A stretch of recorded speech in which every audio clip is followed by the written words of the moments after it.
नमस्कार। पुराण सागर में आप सभी का स्वागत है। कल हम लोगों ने जाना कि आखिर क्यों भगवान ब्रह्मा की कहीं भी पूजा नहीं होती है।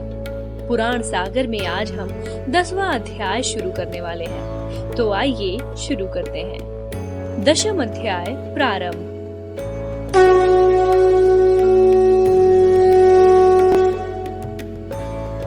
ब्रह्मा और विष्णु बोले, हे प्रभु, हम दोनों को सृष्टि आदि 5 कामों के बारे में बताइए। शिव जी बोले, मेरे कृत्यों को समझना अत्यंत गहन है। हे ब्रह्मा और विष्णु, सृष्टि, स्थिति, संहार, तिरोभाव और अनुग्रह, ये 5 ही मेरे जग संबंधी कार्य हैं। संसार की शुरुआत को ही सृष्टि कहते हैं। मुझसे पलकर सृष्टि का अच्छे से रहना ही उसकी स्थिति कहा गया है। उसका विनाश ही उसका संहार है। प्राणों का जाना ही तिरोभाव है और इन सब से मुक्ति मिल जाना यानी कि जन्म और मृत्यु से छुटकारा मिल जाना ही मेरा अनुग्रह है।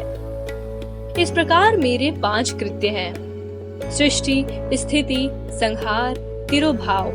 वे संसार का विस्तार करने वाले यानी कि उसे आगे बढ़ाने वाले हैं। मेरा 5वां कृत्य अनुग्रह है, जो कि मोक्ष के लिए होता है।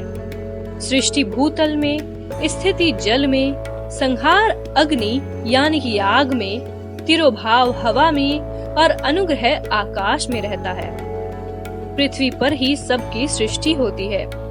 जल की मदद से सबकी वृद्धि यानी कि जल की मदद से ही सब आगे बढ़ पाते हैं और जीवन पनप पाता है। आग सबको जला देती है और सबको समाप्त कर देती है। वायु सबको एक स्थान से दूसरे स्थान की ओर ले जाती है और आकाश सबको अनुग्रहित करता है यानी कि सब पर उपकार करता है। इन 5 कृत्यों का भार सहने के लिए मेरे 5 मुख हैं। 4 दिशाओं में 4 मुख और इनके बीच में मेरा 5वां मुख है। सबसे पहले मेरे मुख से ओमकार प्रकट हुआ। पहले मेरे उत्तर दिशा के मुख से अकार, फिर पश्चिम मुख से उकार, दक्षिण मुख से मकार, पूर्ववर्ती मुख से बिंदु और बीच वाले मुख से नाद उत्पन्न हुआ। इस प्रकार ही ओमकार का विस्तार हुआ है। भगवान विष्णु और भगवान ब्रह्मा को मंत्रों का उपदेश देने के बाद और उन्हें बाकी कामों के बारे में समझाने के बाद भगवान शिव वापस ध्यान में मग्न हो गए। यहाँ पर हमारा 10वां अध्याय भी समाप्त हो जाता है और अब हम 11वें अध्याय की ओर आगे बढ़ने वाले हैं। तो आइए 11वां अध्याय प्रारंभ करते हैं। 11वां अध्याय प्रारंभ।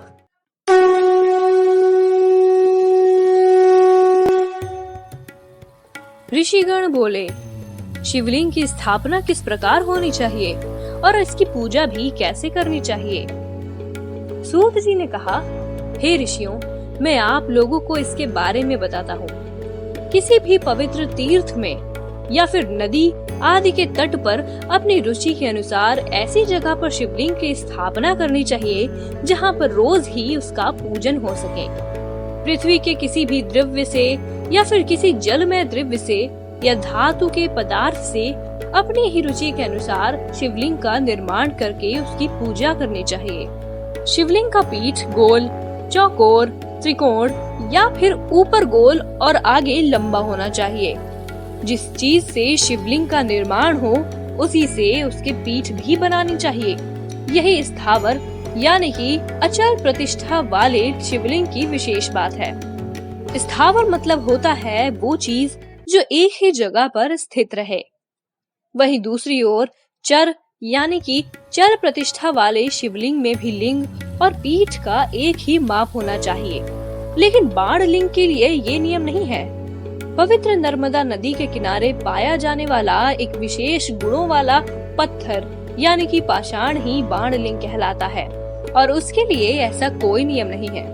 शिवलिंग की लंबाई निर्माणकर्ता के 12 अंगुल के बराबर होनी चाहिए। ऐसा ही शिवलिंग उत्तम कहा गया है। चरलिंग में भी ऐसा ही नियम है और उसकी लंबाई कम से कम 1 अंगुल के बराबर होनी चाहिए।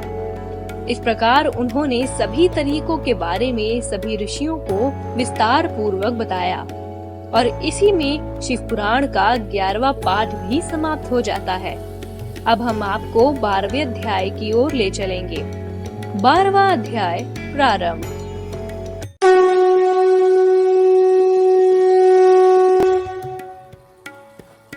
बारहवें अध्याय में सूत जी सभी महर्षियों को कुछ ऐसी जगहों के बारे में बताते हैं जो कि महादेव जी की काफी प्रिय है और जहाँ पर मोक्ष फल की प्राप्ति भी हो जाती है।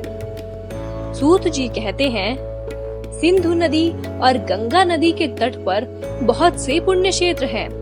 सरस्वती नदी भी परम पवित्र और 60 मुख वाली कही गई है, यानी कि एक सरस्वती नदी की 60 धाराएं हैं। जो विद्वान पुरुष उन धाराओं के तट पर निवास करता है वह ब्रह्म पद को पा लेता है। हिमालय पर्वत से निकली हुई गंगा भी 100 मुख वाली नदी है।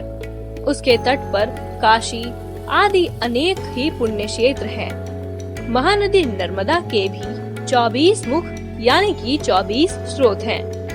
उनमें स्नान तथा उसके तट पर निवास करने से मनुष्य को वैष्णव यानी भगवान विष्णु के पद की प्राप्ति होती है। तमसा नदी के 12 और रेवा नदी के 10 मुख हैं। परम पुण्यमयी गोदावरी के तो 21 मुख हैं। वो ब्रह्म हत्या और गाय के वध के पाप का भी नाश कर देती है। कृष्णवेणी नदी का जल भी बड़ा ही पवित्र है। कृष्णवेणी नदी को ही आज हम कृष्णा के नाम से भी जानते हैं। वह नदी समस्त पापों का नाश करने वाली है। उसके 18 मुख बताए गए हैं। तुंगभद्रा नदी के 10 मुख हैं। वो ब्रह्मलोक को देने वाली है। वहीं पुण्य सलीला स्वर्ण मुखरी नदी के भी 9 मुख बताए गए हैं। सरस्वती, पंपा, कन्याकुमारी तथा शुभ कारक श्वेत नदी ये सभी पुण्य क्षेत्र ही हैं। सह्य पर्वत से निकली हुई महानदी कावेरी भी परम पुण्यमयी है। उसके 27 मुख बताए गए हैं। ताम्रपर्णी और वेगवती ये दोनों नदियां ब्रह्मलोक की प्राप्ति रूप फल देने वाली हैं। ताम्रपर्णी और वेगवती ये दोनों नदियां भी शुभ फल देने वाली हैं। सूत जी कहते हैं कि तीर्थ स्थान में बिल्कुल भी पाप नहीं करना चाहिए, वरना वो पाप ही कई गुना बढ़ जाता है और इस पाप के बढ़ने की वजह से लोगों को मोक्ष नहीं मिल पाता है। सूत जी ने ये भी बताया कि यदि पाप अत्यंत ही घोर हो या फिर यहाँ पर आप ज्यादा पाप कर दें तो फिर आपके इन पापों की वजह से कमाए हुए पुण्य भी नष्ट हो जाते हैं। यहाँ पर हमारे शिव पुराण के विद्येश्वर संहिता का 12वां अध्याय भी समाप्त होता है। आज के लिए हम अपने शब्दों को यहीं पर विराम देते हैं। नमस्कार।